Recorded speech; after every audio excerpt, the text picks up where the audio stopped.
Okay, isang mapagpalang hapon sa sa ating lahat, Luzon, Visayas at Mindanao. At gayon din po sa lahat ng ating mga subscribers at sa lahat ng manonood natin sa Agila ng Bayan, Boses ng Maranitong Pilipino. Nais po nating munang-una at batiin sa araw po na ito at siyempre binabati po natin ang lahat ng ating mga kaibigan at mga kasama ang bumubuo po ng Road News po at siyempre si Mike Rosario at Darwin Baldos at siyempre ang ating pong Vans Entreps FBPAI official Facebook page live and broadcast. Sa lahat po ng ating mga manonood ngayon sa araw na to ay February 16, 2026, 5:25 PM. At ngayon po ay binabati natin at shoutout din po at siyempre ang lahat ng mga nagdidiwang ng kaarawan ngayon. Lalo-lalo na po sila happy birthday Press Flory Cambe Pilyar sa senior citizen po ng president po ng senior citizen ng Barangay 173. At ngayon din po at binabati po natin ang ating advisor, ang ating legal advisor, Attorney Conrado Panlakid Jr. At siyempre ang aking ninang Shelo R. Heresano Panlaki at Pastor Monching Bilostas. Binabati din po natin sila at lahat ng mga manonood, sila Jomar Flores at siyempre sa inyo ngayon at Kagawad Arlene Gesite ng Bagong Silang. At binabati din po natin siyempre ang pamamahayag doon ng salita ng Diyos po sa Rebedulia Residence sa Phase 12 Bagong Silang dahil papunta po dyan si Kagawad Arlene Gesite. Shout out po sa inyo dyan sa mga kapatid natin sa Iglesia ni Cristo. At gayon din po at ang lahat siyempre ang ating mga nagsha-shout out sa lahat ng ating mga kababayan at ang ating mga umaten sa ating meeting kagahapon po sa ating panibagong henerasyon, Agila ng Caloocan. Siyempre, ang ating Vice Chairman, June Mangasep Jr. ng panibagong henerasyon, Agila ng Caloocan. At siyempre, ang ating mga Board of Directors, sila Richard Banga, Renz Pedrosa, at siyempre, ang ASEC, Linda Perez. Gayon din si Lupon Wilson Borromeo at Evelyn Domingo. Kay Lilia Dumasig, Pati Cardinal at Chito Santos. At siyempre sa nagpahiram sa atin ng lagi ng venue ng ating ginaganapan po natin ng ating orientation at ganun din po ang ating mga officers meeting kay President Nori Cagete ng Sierra Nova Royal 3. At siyempre, binabati din po natin ang mga manonood natin ngayon. Huwag ko daw kalimutan ang kanilang mga pangalan. At sila po ay patuloy na sumusuporta, sumusubaybay po sa ating programa ng Agila ng Bayan, Boses ng Maranitang Pilipino. Sila Dina Dumandal, Lerma Tumulog. At gayon din po ang ating kaibigan Fresh June Taginod, Presyoli Misagal, Panaag ng BIPAT ng Barangay 171. At gayon din po si Second Lieutenant Military K. Balasi Tapulgo, ang lahat ng ating mga manonood. At gayon din, napakadami pong mga shoutout sa araw na ito.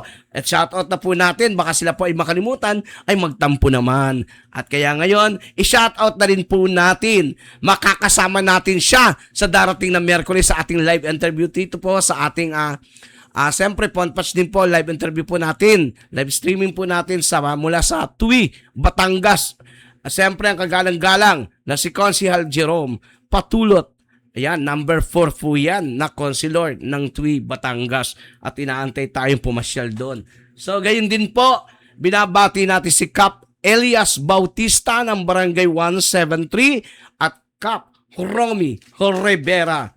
Gayon din po at pinabati rin po natin ang ating mga kaibigan, mga kasama din po. Siyempre, ang ating mga kasama dito po sa broadcast. Wala iba po sila Ma'am Nelly de San Jose at si Ma'am Isa kanina narinig po ninyo. At siyempre, si Sir Buboy Patriarca Junior. At lahat na nandiyan po, iyan po ang mga magigiting na ating mga reporter and broadcaster na mga kasama po natin dito sa Road News. At siyempre, gayon nga po at nagagandahan at nagugwapuhan ang ating mga broadcaster. Gayon din po, siyempre, ang lalo na po at pinauulit-ulit natin sa lahat ng ating manonood ngayon, nagdiriwang po ng Caloocan Day. Ngayon po ay Caloocan Day, February 16. At bukas po, Kong Hei Patchoy. Chinese New Year na po bukas sa lahat po ng mga naniniwala at nagdadaos po ay Happy New Year po sa inyo. At gayon din, siyempre, no? Ang ating mga patuloy na sumusuporta at lagi na nandyan at nating mga karamay na mga barangay captain na mga bababait at si Cap Joel Bacolod, Cap Romy Rivera at siyempre si Kagawad Hector Liano. Gayon din po no ang ating manonood ngayon sa Boracay. Nanonood po sila Tol Raymart Banga, ang ating pong officer na nandyan po sa Boracay at inaantay tayo daw ay mayroong hotel doon na mag-iintay sa atin doon. At siyempre, wag din natin kalilimutan sa gusto pong dugtungan ang ating masarap na honeymoon sa mga sogo dyan, na sa lahat ng mga patuloy na subscriber po at na mga nanonood po ng ating live. I-share niya lang po lagi at bantayan ang ating Road News. Siyempre, ang Astrotel. Iyan, patuloy po yang sumusuporta. Meron pong masarap na tsokolate na inyong pagsasamahan.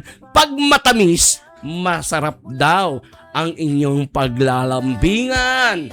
Yan. No? Yan po.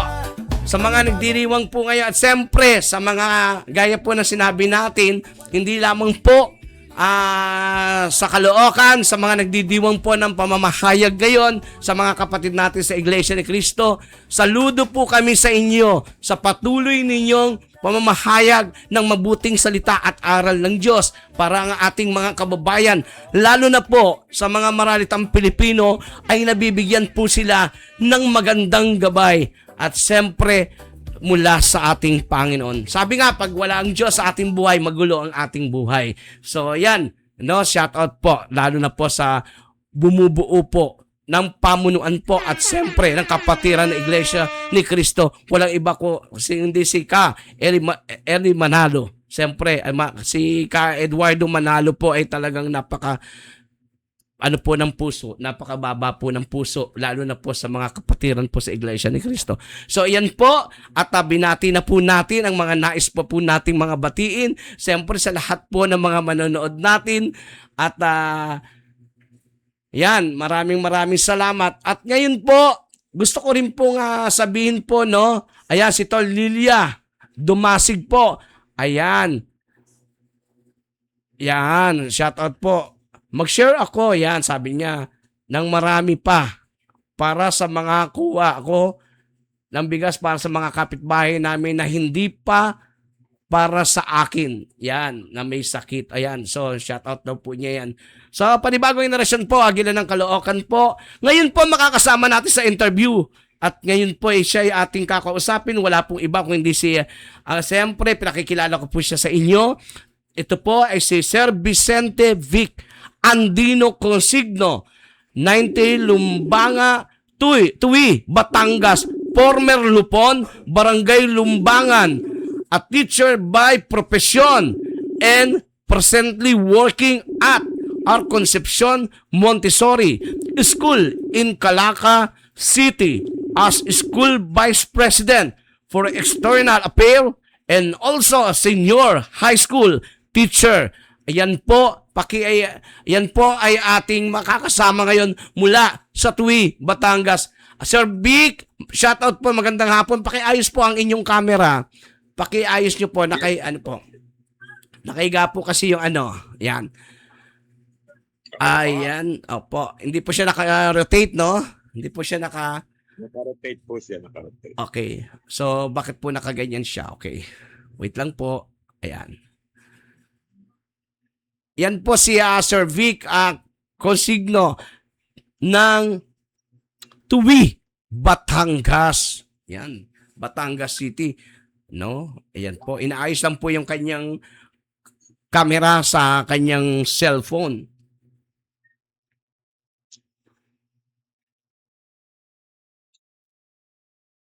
Ba't naka-automatic rotate naman po ako, pero ganito pa rin. Okay, paki-ano niya na lang po. Okay, paki-ayos niya na lang po yung isa pang ikot yan para yan. Okay na po yan. Okay. Wait lang po. Okay na po. Ayan. Okay, magandang hapon at siyempre ang ating poging-poging kaibigan mula sa Tuwib, Batangas. Sir Vic, magandang hapon po sa inyo. Yes po, magandang hapon po, Agila. Ayan. Welcome po dito sa Agila ng Bayan, boses ng Maralitang Pilipino. Alam naman natin, Sir Vic, ikaw ay pang Maralita. At siyempre, at ikaw naman ay active at tumutulong dyan sa inyong mga kababayan sa Tuwi. Tama po ba? Opo, dahil bilang ako ay naging lupon ng Barangay Lumpangan ng mahabang panahon, nakagawian ko na siyempre pag may lumalapit sa akin tao at kailangan ng tulong, ay ginagawan ko naman po ng tulong. Okay po. Ayan, bilang isang lupon po, no, Sir Vic, siguro po, no, para po sa pakiramdam po natin, ang lupon po kasi parang kagawad din po ang dating yan pagdating sa barangayan hindi po ba? Opo, tama nga po. Kasi lalo na po ang alam ko po, para sa mga kababayan natin mga nanonood, ang ibig sabihin po yan, yung lupon, iyan po yung mga taga-ayos ng mga hearing, mga kaso. Tama po. Tagapamagitan. Yan po ang naging trabaho ko dati, pero sa ngayon po ay hindi na ako active kasi nga po ako ay bumalik na sa pagtuturo. Yan, sa pagtuturo. Pero dito po sa kasaysayan po sa inyong pong pagiging lupon nung nakaraan, dahil kayo ay former lupon, pag-usapan po natin mula yung sa usaping lupon. Okay lang po ba yun sa inyo? Okay lang po, sige po. Okay. Sir, ano po yung napakahirap na desisyon bilang isang lupon? Nung panahon na ako ay naglilingkod bilang lupon ng barangay, ay ang pinakamahirap na desisyon na gagawain ko ay yung desisyong medyo pupunta ang isip ko sa isang panig lamang na dapat lagi bilang lupon ay magiging pantay ka at lagi kang nasa gitna ng mga tao na nangangailangan ng iyong tulong. Kasi po, kaya po natin yan tinawag. Kasi po, pag ikaw po ay lupon, number one, alam dapat po natin yung mga RA, yung mga Republic Act, no? Siyempre, mga usapin mula sa ating batas para hindi tayo magkamali sa ating pagbibigay, sa ating pagbibigay ng payo sa ating mga kabarangay o kababayan. Tama po. Tama po kayo dyan, tama po kayo. Bilang lupon po ba, naranasan na din po ba ninyo na ma-stress bilang isang lupon? Hindi po nawawala yung stress na yan kasi nga po ay malimit sa paghawak ng kaso sa barangay ay may mga bagay na dapat kang timbangin na ngunit sa pagtimbang mo ay ikaw pa ang parang nagagalitan ng mga tao, bagay na sana bukas ang kanilang isipan para sa katotohanan na ang bawat lupon ay gaganap lamang bilang tagapamagitan at hindi para pumanig sa iisang side lamang. Okay po. Maraming salamat po yan, sir. Ito po yung isang mga katanungan na talagang alam natin ay may mga nangyayari sa mga ilang parte ng barangay sa buong Pilipinas. Maaring hindi po sa inyo, maaring sa ibang lugar. Ito po yung aking katanungan sa inyo bilang isang Agila. Bilang po bang isang lupon, minsan titignan po ba kayo na minsan bias o minsan binibigyan, binabayaran o sa mga decision making? Nangyayari po ba yung mga ganung bagay? Ang pagiging bias po, natural. Pero sa pamamagitan ng pagsiservisyo ko bilang lupon ng barangay, ay hindi pumasok sa usaping binayaran ako para kampihan ko ang isang panig ng usaping. Okay po, maganda pong paliwanag yan. Pero di po ba minsan ang isang lupon ay nandun yung isang bagay na magdidesisyon ka ng para sabihin natin parang salitang tapos na desisyon dahil nasa inyo po yung bat that time para mabigyan po kung ito ay iaakyat, kung ito ay maiaayos pa, dahil nga po kayo tagapamagitan. May mga pagkakataon po na minsan maaari din po bang nalalagay sa panganib ang isang buhay ng isang lupon? Sa akin, hindi ko naman naranasan na mapalagay sa buhay sa buhay ko sa panganib sapagkat sa ilang panahon na ako'y nagsilbi bilang lupon, wala akong natatandaan na usaping hindi ko nalapatan ng tamang aksyon at usaping hindi ko naayos. Napakahusay nyo po. Sana po lahat ng mga maging lupon sa mga barangay ay katulad po ninyo. Kasi po minsan po, di ba po ang lupon, ang naglalagay po ba sa lupon ay barangay captain? Opo, ang pagiging lupon po ng barangay ay by appointment na ibinibigay ng isang puno ng barangay. Kumbaga po, appointed lamang kami sa pamamagitan ng kagustuhan ng punong barangay. Okay po. Dahil po ito ay usaping batas. Alam naman po natin ang lupon ay pagiging isang pong usaping para ka isang mangbabatas o isang usaping may kinalaman sa batas. Ano po ang isang magiging qualification para ikaw ay maging isang lupon? Kasi po may nababalitaan po tayong minsan dahil kakampi niya yung kapitan, tinulungan siya bilang maging kapitan, ay minsan hindi na po tinitignan kung ano po yung profesyon na inuupo at dinuluklok bilang isang lupon. Meron po bang pamantayan o batayan ang pagiging isang lupon o qualification para ikaw ay maging isang ganap na lupon? In my own perception, Sir Aguila, Opo. para maging lupon ka, since ang pagiging lupon ay may kaakibat na responsibilidad, Tama po. nararapat na ang isang lupon ay may kaalaman sa tinatawag na batas panuntunan upang ipatupad po ang batas na yon. Na kung magkagumanon, para sa aking pananaw, kung magiging lupon ka lamang ngunit wala kang sapat na kaalaman, o kung magiging lupon ka lamang dahil nagustuhan ka, ngunit hindi mo kayang lapatan ng iyong pangunawa ang trabaho at katungkulang iniatang sa'yo, mas mabuti pang huwag kang maglupon kung wala ka nilang magagawa para sa kapakanan ng taong barangay. Tama po, tama po. Ngayon, napakaganda pong kasagutan 'yan. Kasi may mga kaibigan din po tayo na mga naging lupon at minsan may nagiging problema talaga sa kanilang lugar at nangyayari po ba sa inyo yung mga tinatawag na arbor o yung may mga pag may hearing, adal kilala po kayo, may tatawag po sa inyo o nakikiusap. Nangyayari po ba 'yon? Naranasan ko yan na minsan may usapin, natatawagan ako at minsan nga sinasadya pa ako sa bahay. Ngunit ang tanging nagiging sagot ko, ang usaping pang barangay ay hindi kailangan pag-usapan sa bahay. Pagkos ay may nakatalagang tanggapan ang punong barangay, doon natin yan pag-usapan harap-harapan sa nagrereklamo at inireklamo upang sa ganon mabigyan ng sapat na paliwanag, maunawaan nila at kung kinakailangan magkasundo sila sa oras na yon, ganon. Pero kung sa bahay o tatawagan lang ako, hindi po ako nag-i-entertain ng call, puntahan man ako sa bahay ang isasagot ko, doon tayo sa barangay sa taktang araw na nakatala para ayusin to. So Sir Big, sa madaling sabi po, pre-prangkan niyo po sila. Napaka-prangkan tao ko po. Ayan, dapat po ang kailangan natin ng isang lupon ay tumindig bilang may paninindigan. Tama po. Okay. Sa ganyan pong pangyayari, minsan hindi maalis na may nagagalit, na ipapag-initan. Totoo po yan. Nangyayari po ba 'yon?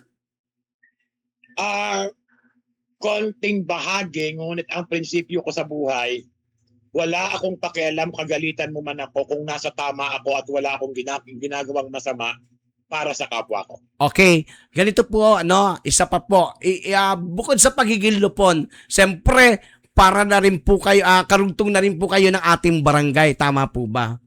Tama po. Kamusta naman po ang naging usapin ng paglilingkod ng barangayan ninyo that time? Yung kapitan po ninyo at yung mga nangyayari sa kapaligiran, kamusta naman po ang lugar ng tuwing ngayon? ang bayan ng Tuwi, hindi natin may iwasan na malimit, may mga negative criticism, di po ba? Opo. Natural lang yan sa takbo ng barangay o kahit ng isang bayan. Ngunit sa obserbasyon ko ngayon, pagkatapos ng naganap na eleksyon, nagbago ng mga namumuno, wala naman akong masasabi na masamang nagaganap. Pagkos ay may mga ulat ng pag-unlad ng bayan. At ako kasi yung tao na nag-uobserba lang ako kasi hanggat maaari, inaalis ko ang sarili ko sa usaping politika dahil mas gusto kong mabuhay ng tahimik. Ngunit nandun pa rin yung aking puso para kung may taong nangangailangan ng tulong ko ay tutulong ako. Sa akin, obserbasyon ko lamang, may kaayusan naman, katahimikan sa bayan meron dahil merong namumunong sabihin natin na nire-respeto kay natatakutan, ngunit hindi natin maiwasan na sa mga panahong nagdadaan niyan ay may nangyayaring negative criticism sa kung ano man ang performance ng namumuno ng isang bayan. Ayan, maraming salamat po. Napakaganda po ng mga bagay na binigkas nyo at binitawan ninyo para sa isang napakagandang talakayan, lalo na sa Agila ng Bayan. Ganito po, Sir Vic, no? Minsan po, pag ang isang tao na ilagay po sa pagiging lupon o nagkaroon po siya ng tungkulin posisyon sa barangay, ay may mga pagkakataon din po na nagiging step stone ito para pumasok siya sa politikahan. Tama po ba? Nangyayari po ba yon? Tama po yun sapagkat ako mismo ay sa pagiging lupon ko, humantong ako sa pagkakataon na ako ay nilapitan ng tao para kumandidato na konsehal ng bayan. Ngunit kinapa ko sa puso ko kung ito ba ay dapat sa akin o hindi at napagdesisyonan ko na hindi sapagkat ang prinsipyo ko, kung wala man akong katungkulan sa barangay o sa bayan, kung nais kong tumulong, pwede kong gawain ang pagtulong sa kapwa ko. Tama po. Minsan sabi nga nila, kailangan po bang umupo para lang tumulong? Tama po ba yun, no? Tama po. Apo. Tama, Ito tama. po, no? Darating na po at nalalapit na po tayo para sa tinatawag ng barangayang eleksyon. So, kamusta naman po? Marami na po bang nagpapapogi sa lugar ninyo? Hindi naman po natin yun maaalis na since malapit ng eleksyon, medyo naiiba na yung aura ng mga taong nagnanais pumunta sa isang posisyon. Ano po? Opo. Kaya lang, siyempre, nasa taong barangay na ang tanging desisyon nila para sukatin nila kung ito bang taong nagpapapogi ay dahil nagpapapogi lang dahil nalalapit ang eleksyon, bilang pangkaraniwang lakad na yan ng mga balak kumandidato sa barangay position, siguro taong bayan din, taong barangay din lang ang magdidesisyon. Kasi ako, sa totoo lang, may naranasan ako na ang galing ng isang tumatakbo bilang barangay kagawad Opo. nung panahon ng kampanya. Opo. Ngunit pagkatapos, iba na. Nawawala. So bilang eleksyon sa akin, wala akong dapat paniwalaan sa papogi pagkos. Patunayan mo that you deserve to that position for you to be there. Ayan. Tama po yan. So, wala po ba kayong balak pumasok sa politika ngayong barangay eleksyon? Sa panahon na to, Para po marinig na wala ating pa mga sa- kababayan. Wala pa sa isip at damdamin ko, bagaman may nagpaparamdam, may nakikipag-usap sa akin, ngunit ang tanging sagot ko ay panahon ang magdikta kung kailangang maging bahagi ako ng politika ng barangay o hindi. At lagi kong sagot, hindi ko kailangan na ipagpilitan ko ang sarili ko para sa posisyong yan. Ganong nakakatulong ako kahit wala ako sa posisyon. Okay, ito po ay isang bagay na huling katanungan dahil meron pa po tayong susunod na interview. Sir Vic, ito po yung isang huling bahagi at salita na kapanayam na gusto namin marinig po sa inyo.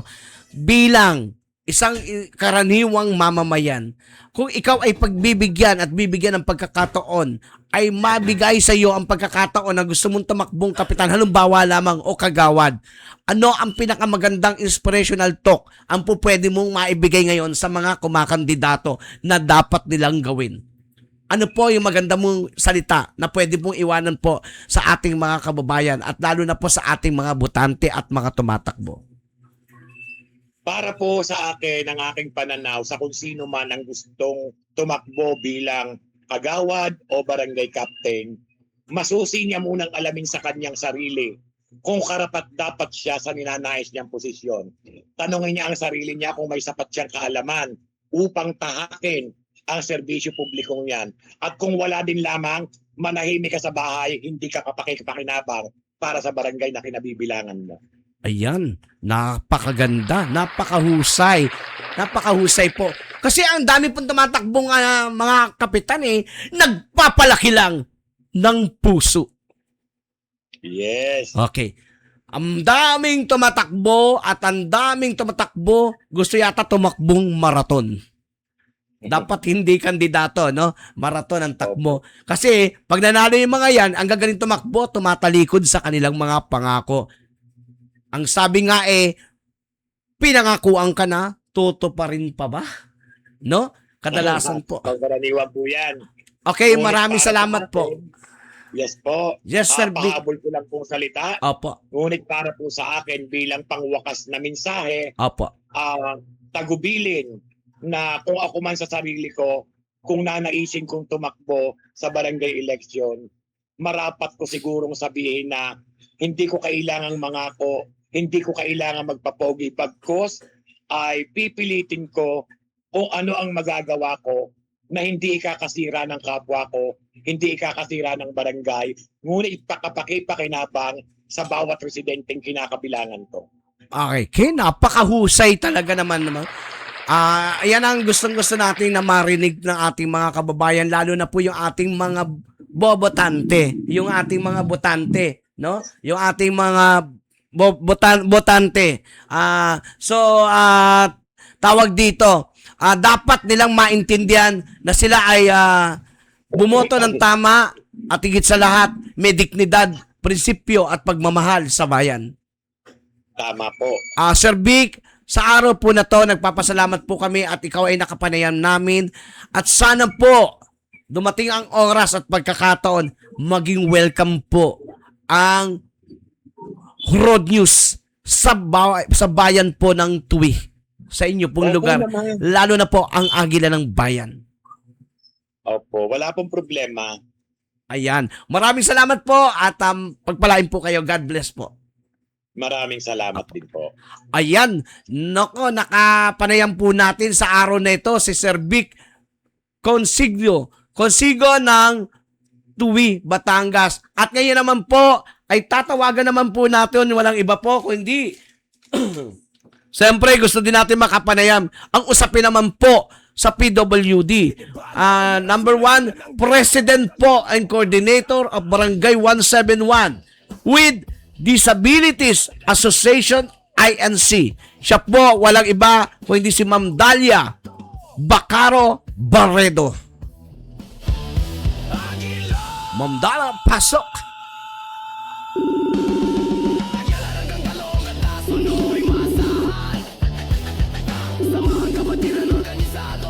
Sa lahat po ng ating mga manonood, medyo sinisipon tayo at medyo inuubo tayo kaya medyo nauutal tayo ngayon. Pasensya na po at alam naman natin ang panahon ngayon ay medyo malamig, no?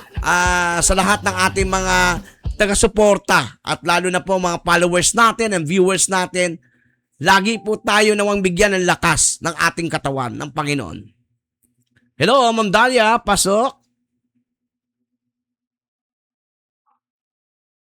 Ma'am Dalia.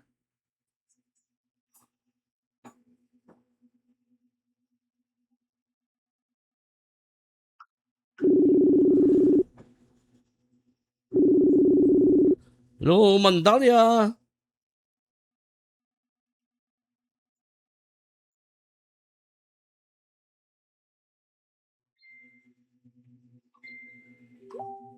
Yan.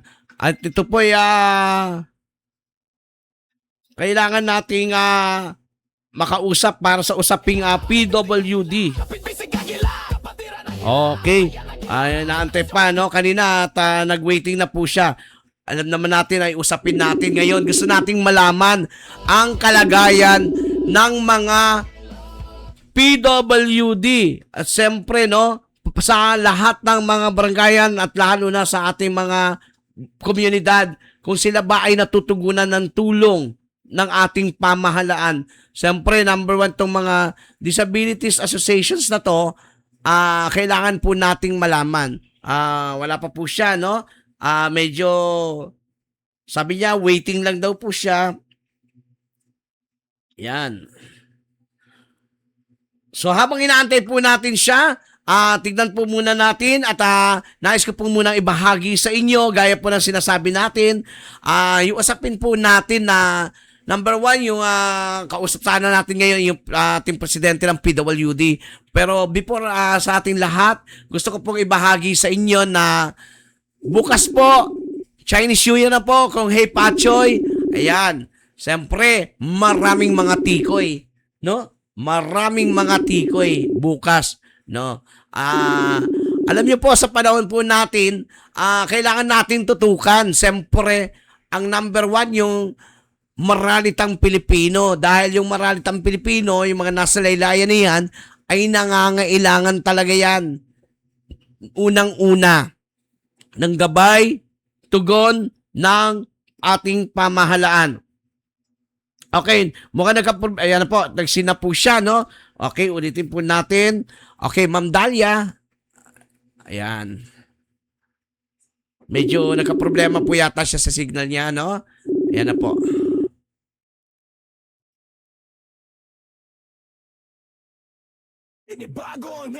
Oh. Nawawala siya.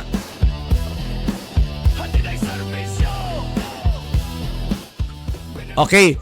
Habang siya inaantay po natin, mga kababayan natin, magbibigay po muna tayo ng ilang mga reminders, mga paalaala. Sa darating po na September 28 to October 5, start na po muli ang eleksyon o kakampanyahan, no? November 2 po ang ating sabi nga nila ay eleksyon. Ngayon po ay panahon na muli, nangangamoy na naman ng usapin ng baranggayan. Madami na naman po mga ayan.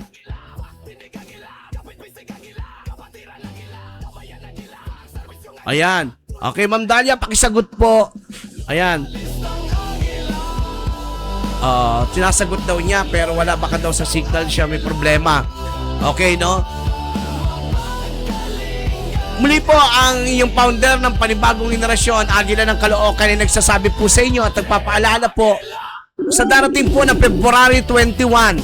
Ay kayo po ay aming iniimbita po na meron po tayong orientation ng panibagong henerasyon Agila ng Caloocan. Pak na pak po dyan po sa Sierra Nova Royal 3 Phase 3 sa Clubhouse po.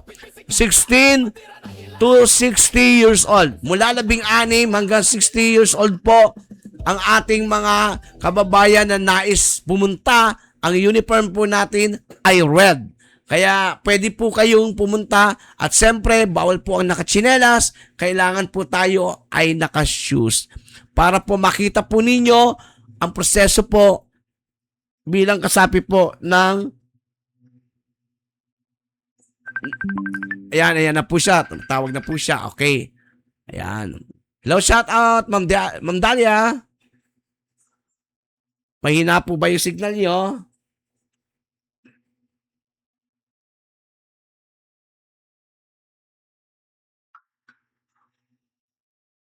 Hello, Ma'am Dalia. Okay, kung wala po siya, siguro sa ibang pagkakataon na lang. At medyo mahina ang ating signal.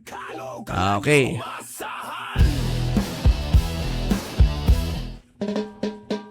Ayan. Napakausay, napakaganda po, no? Pakinggan po ninyo mabuti ang ating tugtugin at malalaman po ninyo ang ating number one na siyempre nananais ay mapaglingkuran ang ating mamamayan. Lalo-lalo na po dito sa Agila ng Bayan, Boses ng Maritong Pilipino, at siyempre sa Rogers po, Arangkada sa Balita. Nais po namin kayo laging bigyan ng sariwang balita tuwing Monday, Wednesday at Friday, alas 5 hanggang alas 7 po. At nais ko ipabatid po sa inyo at ibahagi na bilang isang Agila po, lumipad po tayo at mangarap po tayo na tulungan, alalayan ang mga nasa maliit na laylayan. Gusto ko pong ibahagi sa inyo na sa paglilingkod po, gaya po ng sinabi ni Sir Vic, no? Actually, hindi naman po talaga kailangan po ba ng tumakbo ka sa isang posisyon para makapaglingkod ka sa ating taong bayan? Kailangan po bang maging isa kang kapitan? Kailangan po bang maging isa kang kagawad para lang ikaw ay masabing tumutulong? Nagtataka lang din po tayo, no? Marami pong mga kababayan natin na napapabayaan po. Pagdating po sila inaluklok na, nawawala na po ang kanilang mga bagay na nais gawin at sabihin. Yan po ang ating sinasabi sa ating mga kababayan. Nangangako ang mga yan, kuminsan, pagkailangan mo na po sila, nawawala po sila. Ayan. Kaya, yan. Siguro po, tumatawag po siya, no? Ako po ang tawag, siguro napakahina po talaga ng signal niya. Kaya ganun po, no? Sinusubukan po natin. Connection loss, okay? Connection loss ka, Ma'am Dalia. Okay. Sa lahat po ng mga siya nga pala, yung ating mga nanonood ngayon sa La Union, Pugo La Union, Rosario, Pugo La Union, dyan sa Barangay Dupla. Siyempre, ang aking Ate Malu, Nanay Cora, at siyempre lahat ng mga nandyan sa Barangay Duplas, Pugo, La Union. Shout out sa inyo sa mga kababayan nating mga Ilocano na imbag nga malam kada kayo am amin kakabsat. Ayan, sa mga salitang mga Ilocano, mahilig yan sa mga pakbit, mga gulay, pampalakas ng mga katawan, at siyempre binibigyan po tayo ng kalakasan sa ating mga unang-una sa ating isipan, sa ating mga kilos.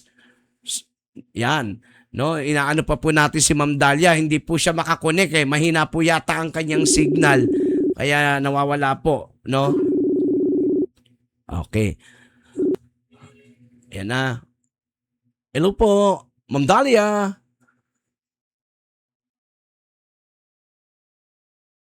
Hello, Ma'am Dalia.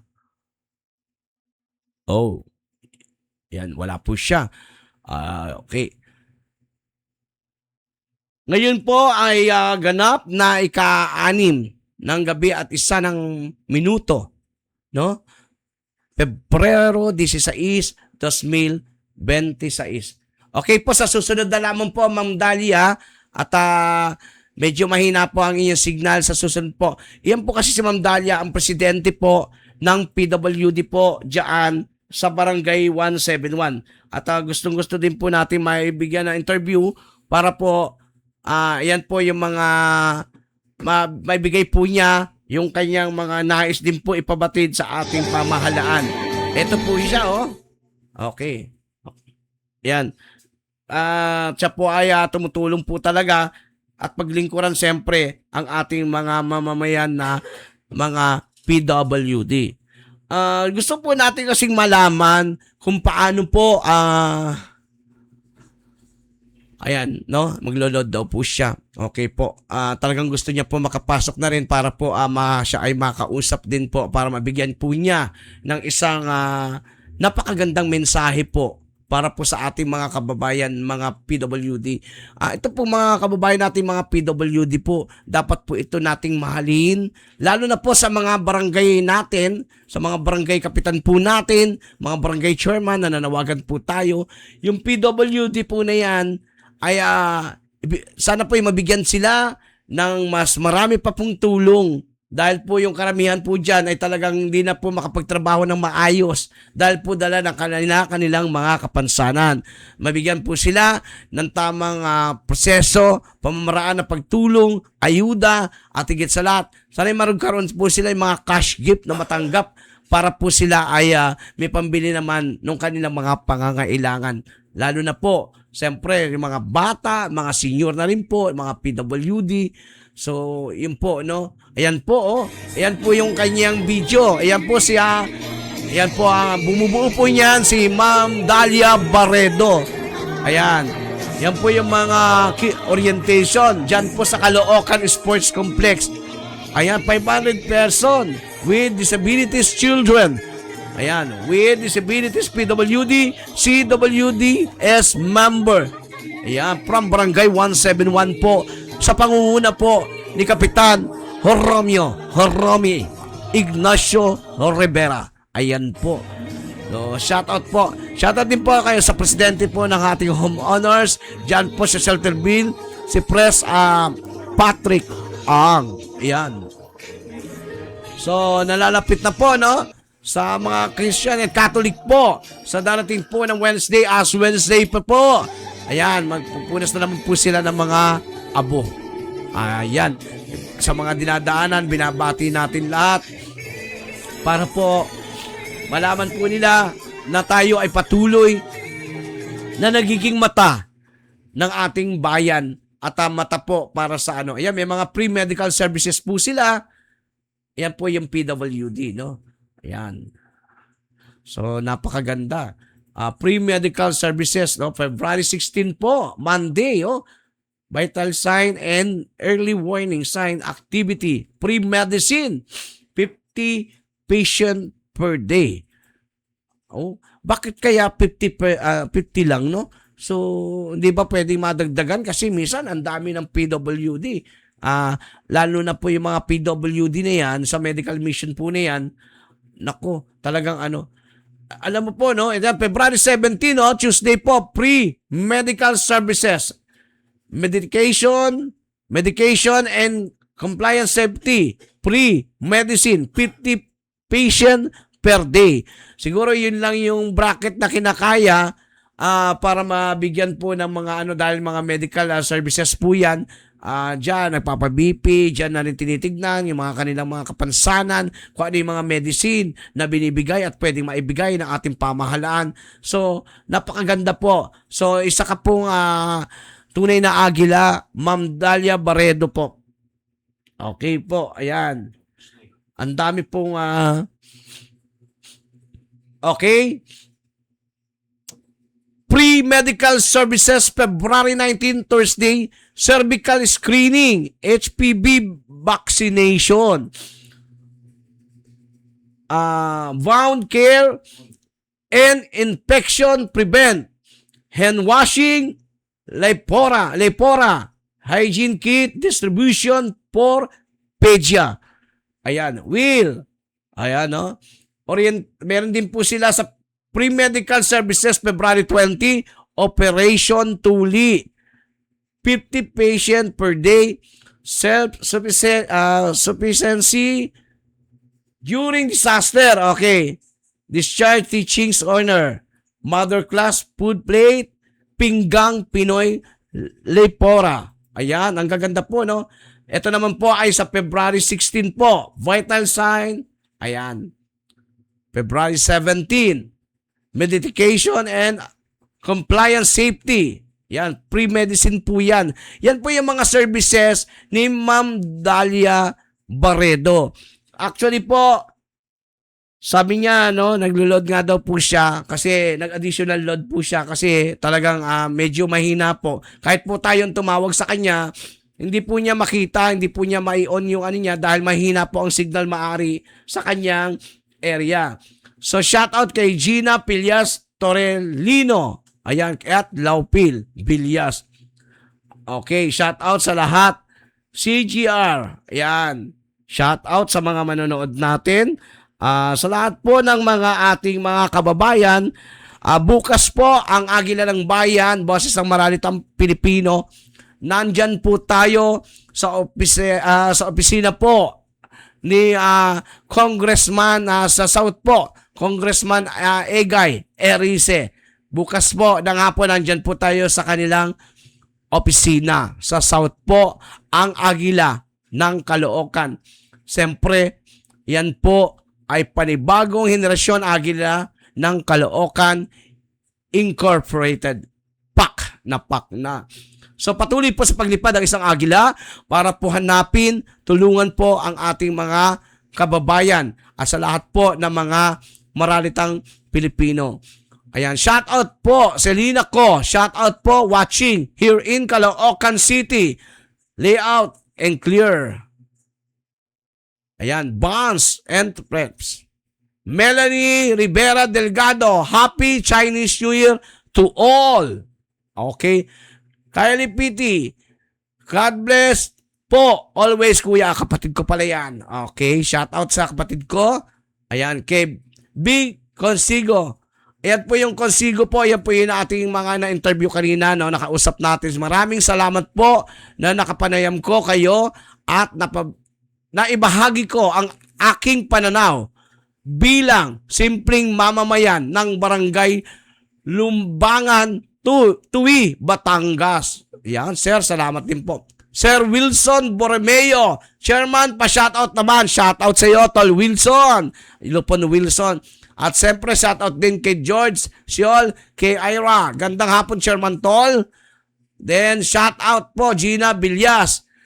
Ay magandang gabi po, Tol, Chairman, at sa lahat ng ating Tol na nanonood ng inyong talakayan. Sa ngayon, maligayang Caloocan Day. Ayan, maligayang Caloocan Day po sa lahat ng mga taga-Caloocan at naway maging maganda po ang inyong talakayan para mag-guide ang mga PWD at ang family ng mga ito para sa kanilang mga benepisyo.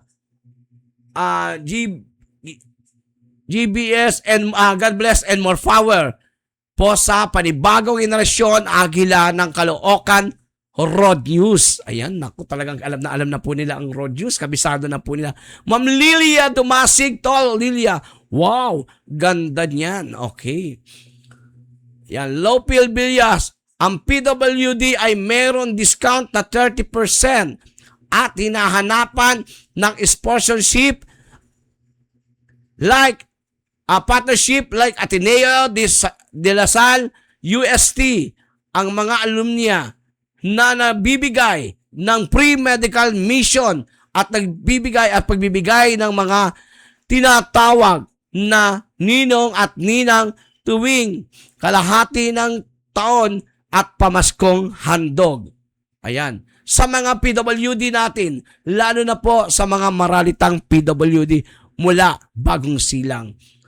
Ayan, shout out po sa inyong lahat.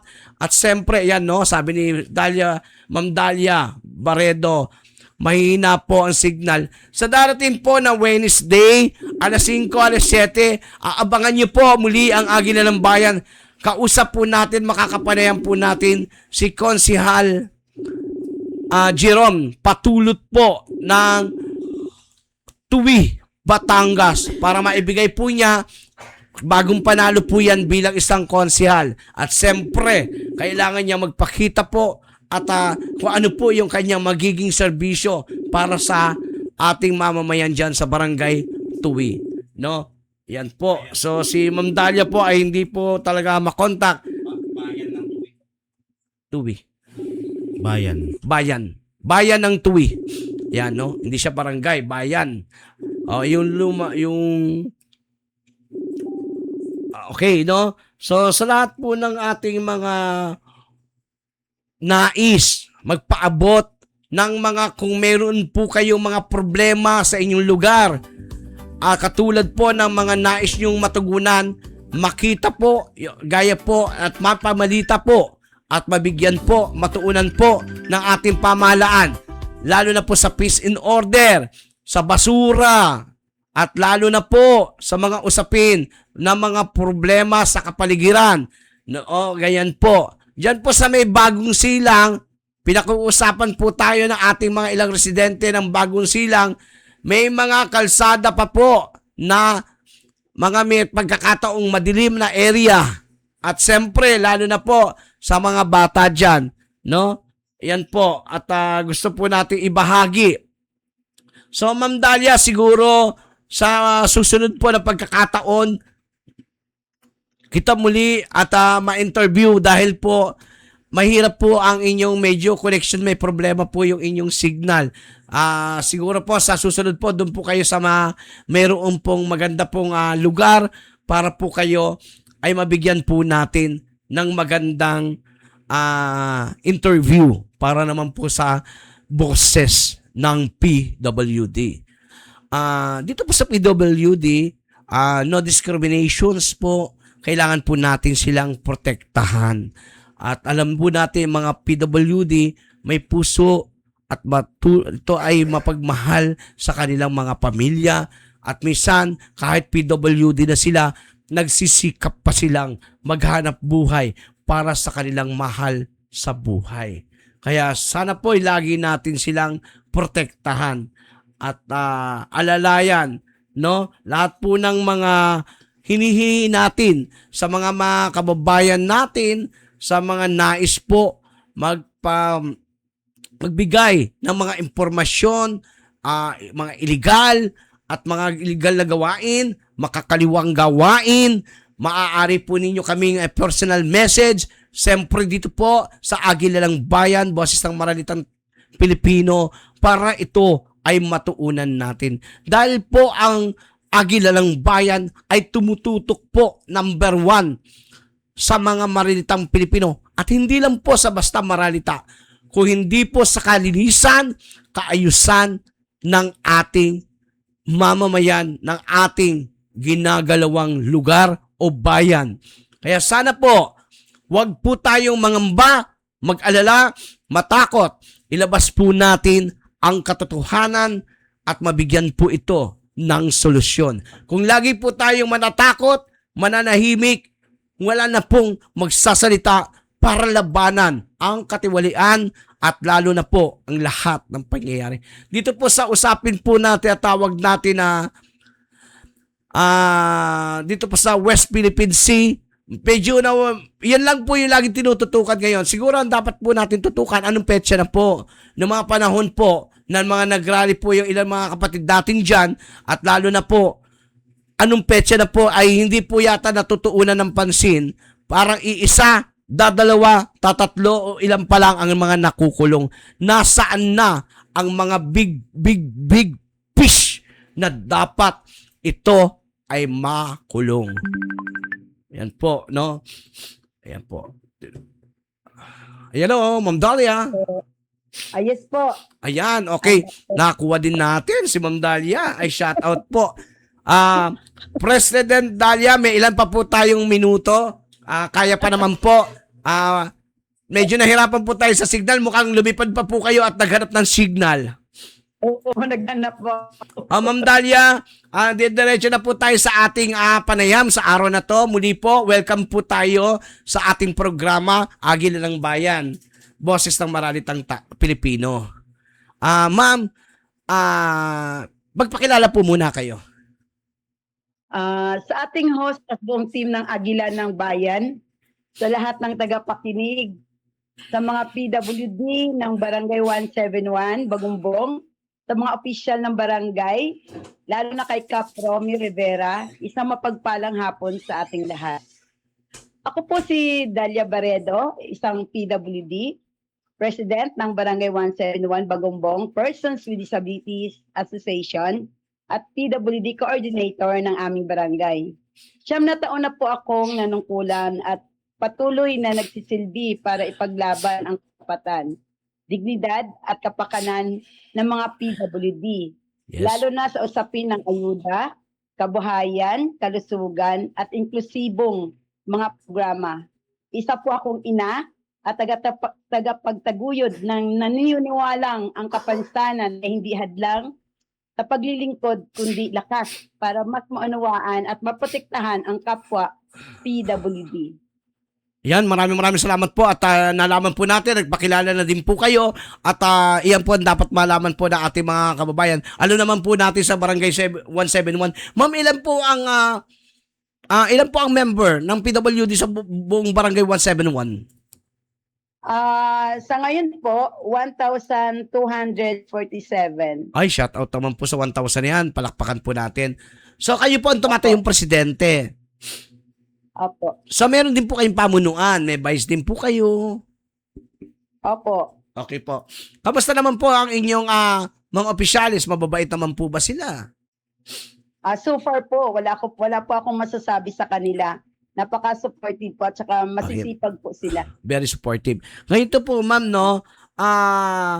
Paano po? Ano po yung mga tawag dito? Paano po maging isang qualified bilang isang PWD? Ano po yung mga dapat nilang kailangan? Para maging member or maging isang ganap na PWD, kailangan magparehistro, pumunta muna sa barangay para malaman kung ano yung mga requirements, or pwede rin po silang pumunta sa PWD or Person with Disability Affairs Office. Ang mga requirements po ay medical certificate. Okay, yan, nawawala po yung signal ni ma'am. Hello, Ma'am Dalia. Nawawala. Okay, okay. Ano ulit? Pakiulit po. Ma'am Dalia, nawawala po. Wait lang po, ha. Wait lang po. Ayan. Hello, okay na po? Hello po. Ayan. Okay na Sige po. po. Okay, ulitin po natin, no? Mga requirements po. Okay. Ang mga requirements po para magkaroon po ng PWD ID ay medical certificate of disability, 2x2 ID picture, certificate of residency or certificate of indigency. Ang purpose po ay PWD application, photocopy ng kahit anong any valid ID, whole body picture na may hawak na calendar bilang proof of life. Okay po. Yan po. Ganito po, no, ma'am. Maraming salamat po dahil nalaman po nila yung mga requirements. Ngayon ganito po, ma'am. Bilang po sa sinagutan po natin kung paano maging isang PWD, kailangan po mapatunayan po na sila talagang PWD. Kaya may mga Ayun po, requirements. kailangan po- Ma'am, galaw po kayo kaya, ma'am, sa yung signal niyo medyo may problema po. Ayan po. Ayan, sorry po. Sorry po, naabala po natin yung ano nyo. Ma'am, ganito po, no? Ano po yung mga, ang tawag dito, mga benefits po ng PWD? Pag sila ay naging member. Bilang isang PWD, ang mga benefits po ay mga sumusunod. 20% discount at VAT exemption sa pagkain, gamot, pamasahe, hospital at serbisyo. PhilHealth at medical assistance, livelihood at skills training programs, assistive devices tulad ng wheelchairs, hearing aids at prosthesis, ayuda at relief assistance depende sa programa ng gobyerno, priority lanes at accessibility rights. Ang mga benepisyong ito ay naayon sa Republic Act 7277 at Republic Act number 10754. Kailangan po may PWD ID upang ma-avail ang mga benepisyong ito. Okay po, ma'am. Maraganda po yan, no?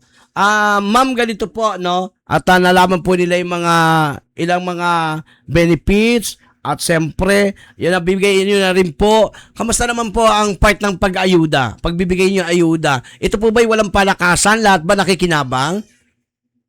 Ay, hindi po. Lahat po pantay-pantay. As Ayan. long as may PWD ID ang isang client o isang beneficiaryo. Okay po. Ito po ba ay ang isang PWD po ba ay hindi naman po ba ito na katulad dito magkakaroon na po tayo ng barangay eleksyon, ang barangay halalan, hindi po ba nagagamit ang PWD sa mga tinatawag nating pampolitikahan lamang? So far po sa amin po wala naman, hindi naman po ganun ang mga pangyayari na gagamitin po ang mga PWD para lang sa mga personal na interest ng mga politician. Tama po. Wala naman pong nangyayari sa amin. Bilang presidente, kailangan talaga nating tumindig para hindi sa kapitan, hindi sa konsehal, hindi ko sa sino pa man, kung hindi sa sinasakupan nating PWD sa kanilang karapatan. Tama po, Opo. no? Okay po. Opo. Ma'am Dalia, may mga ilan pa po tayong katanungan, no? Ito po 'yon, no?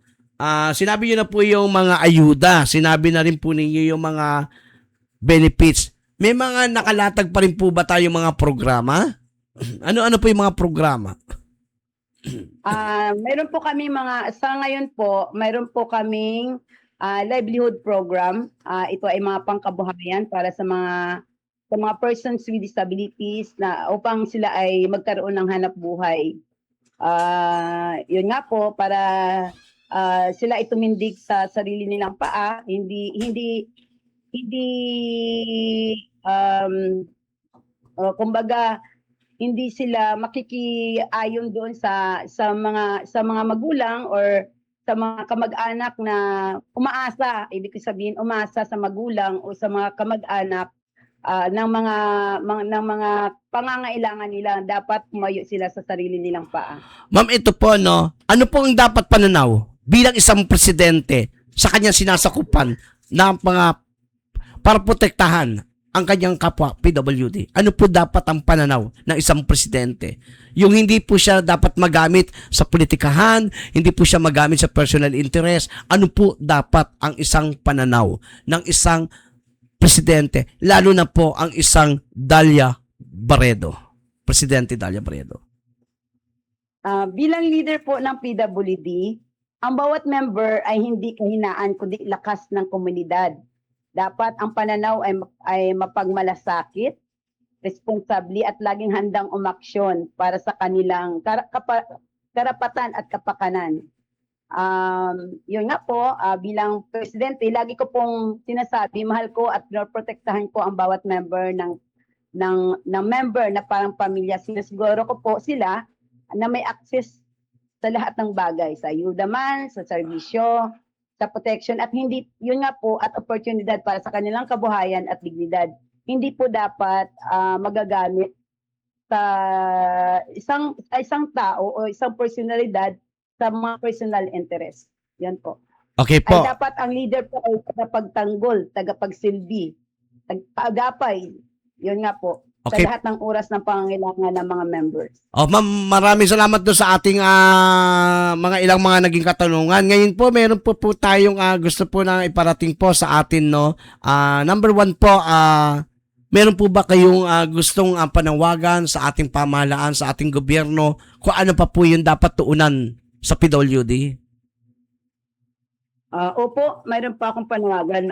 Mas accessible na health services para sa lahat ng PWD, trabaho at livelihood opportunities para sa kanilang kabuhayan, tuloy-tuloy na suporta sa assistive devices at rehabilitation programs, isama lagi ang PWD sa pagpaplano at desisyon lalo sa disaster response at community projects. Kung ang solo parent at senior citizen, ito pa Wala? Okay. Sabi ni magkaroon. Opo, monthly sa Ma'am, yung signal nyo po, nawawala po. subsidy. Kasi sana rin, yan, nawawala na naman. Okay. Yun. Hello. Yan, okay na po. Hello, sir. Panawagan nyo po ulit. Yun nga po. Okay.